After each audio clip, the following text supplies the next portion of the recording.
See if I can find a way to hold the phone here.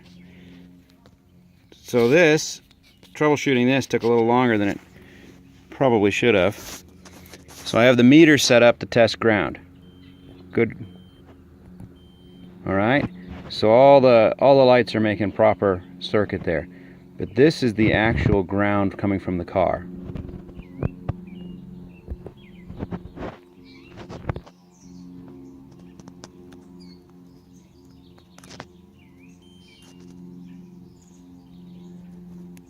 It's not connected inside the rubber plug. Oh, this is some quality Chinesium right here. So yeah, that took longer than I would hope to admit.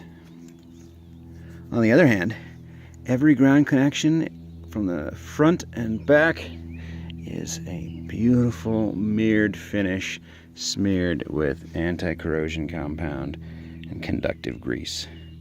But by God, there it is right there.